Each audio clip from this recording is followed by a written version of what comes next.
Matius pasal 3. Yohanes Pembaptis.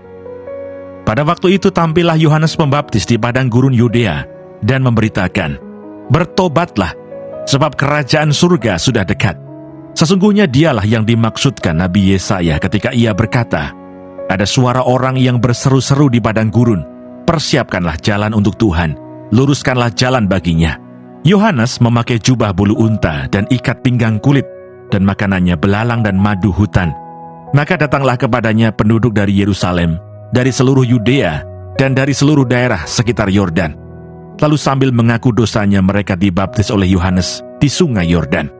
Tetapi waktu ia melihat banyak orang Farisi dan orang Saduki datang untuk dibaptis, berkatalah ia kepada mereka, "Hai kamu keturunan ular beludak, siapakah yang mengatakan kepada kamu bahwa kamu dapat melarikan diri dari murka yang akan datang?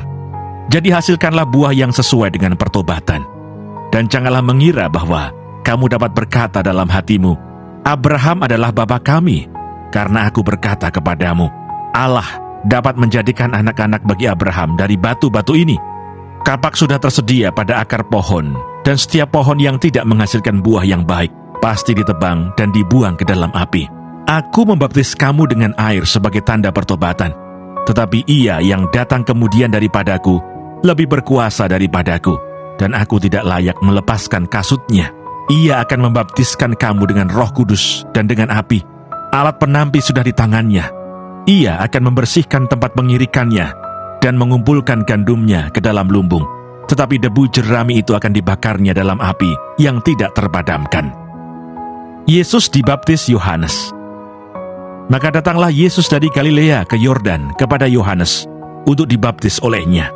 Tetapi Yohanes mencegah dia, katanya, "Akulah yang perlu dibaptis olehmu, dan engkau yang datang kepadaku." Lalu Yesus menjawab katanya kepadanya, "Biarlah hal itu terjadi, karena demikianlah sepatutnya kita menggenapkan seluruh kehendak Allah." Dan Yohanes pun menurutinya. Sesudah dibaptis, Yesus segera keluar dari air, dan pada waktu itu juga langit terbuka, dan ia melihat Roh Allah seperti burung merpati turun ke atasnya. Lalu terdengarlah suara dari surga yang mengatakan, "Inilah anakku yang kukasihi, kepadanyalah aku berkenan." Salom, di padang gurun Yudea, terdengar suara yang menggema. Bukan politikus, bukan pejabat, tapi suara dari seseorang yang sederhana, Yohanes Pembaptis. Pakaiannya dari bulu unta, makanannya belalang dan madu hutan. Tetapi bagaimana ia dengan sungguh menyiapkan jalan bagi Tuhan. Pesannya sederhana tapi tajam. Bertobatlah, sebab kerajaan surga sudah dekat. Kata bertobat bukan sekedar merasa bersalah, tetapi berbalik arah, meninggalkan jalan lama dan kembali kepada Bapa. Itulah pesan utama Yohanes. Persiapkan segalanya, sebab Sang Mesias akan datang. Orang-orang datang dari Yerusalem, Yudea, dan seluruh daerah sekitarnya untuk dibaptis. Mereka mengaku dosa mereka di sungai Yordan, tanda kerendahan hati dan keinginan untuk diperbarui dan berubah. Tetapi Yohanes juga menegur keras orang-orang Farisi dan Saduki. Siapa yang memperingatkan kamu untuk melarikan diri dari murka yang akan datang?